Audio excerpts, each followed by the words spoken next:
আমি বলবো যে না, এটা বিএনপি আওয়ামী লীগ বা সব দলের উপর বর্তায় না, এটা শুধুমাত্র আওয়ামী লীগের উপর বর্তায়। এই কারণে বলছি, আমি শুধু বিএনপি করি বলে বলছি না, আজকে বাংলাদেশের যে সামগ্রিক পরিস্থিতি যে পর্যায়ে গিয়েছে, সমগ্র দেশের রাজনীতি অর্থনীতি এগুলোকে যে বিদেশিদের মানে দ্বারস্থ করে ফেলা হয়েছে, এটা শুধুমাত্র আওয়ামী লীগের কারণে। এই বাস্তবতাকে আপনার উপলব্ধি করতে হবে, স্বীকার করতে হবে, তাহলেই আপনি এখান থেকে একটা পর্যায়ে যেতে পারবেন। বিএনপি তো বাংলাদেশের রাজনীতি বাইরে নিয়ে যায়নি। আজকে বাংলাদেশের নির্বাচনের ভাগ্য নির্ধারণ হয় প্রতিবেশী দেশে, অন্য দেশের উপস্থিতিতে। বাংলাদেশে বসে সেটা হয় না।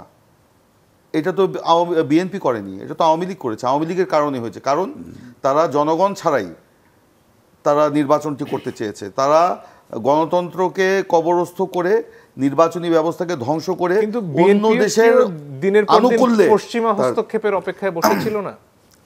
কখনোই নয়। আমাদের কোনো বক্তব্যে কোনো পদক্ষেপে সেটার প্রমাণ কিন্তু পাওয়া যাবে না। আমরা আমাদের যে চাওয়া যে একটি নির্দলীয় নিরপেক্ষ তত্ত্বাবধায়ক সরকারের অধীনে একটি লেভেল প্লেইং ফিল্ডে গ্রহণযোগ্য এবং বিশ্বাসযোগ্য নির্বাচন করা, যাতে জনগণের রায়ের প্রতিফলন ঘটে। জনগণের চাওয়া আমাদের চাওয়া এক।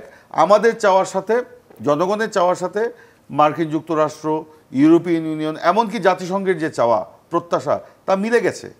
তার মানে এই নয় যে আমরা তাদের মুখাপেক্ষী হয়ে বা তাদের পরামর্শ মতো আমরা এখানে রাজনীতি করছি বা আমরা এখানে আন্দোলন করছি।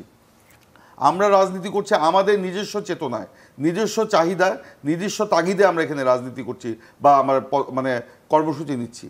কিন্তু আওয়ামী লীগের সাধারণ সম্পাদক যখন বলেন যে 7ই জানুয়ারি নির্বাচনে তারা ভারতকে পাশে পেয়েছেন, তখন অবশ্যই আপনাকে অনুধাবন করতে হবে যে কোন জায়গায়। অথবা এই সরকারের অনুগত বিরোধী দল, তারা বিরোধী দলের নেতা যখন বলেন যে এই সরকারকে টিকিয়ে রাখার জন্য 3টি বিদেশি শক্তি কাজ করেছে, যিনি আবার নির্বাচনের আগে ভারত সফর শেষে এসে বলেছিলেন যে ওখানে কি আলোচনা হয়েছে ভারতের অনুমতি ছাড়া বলা যাবে না।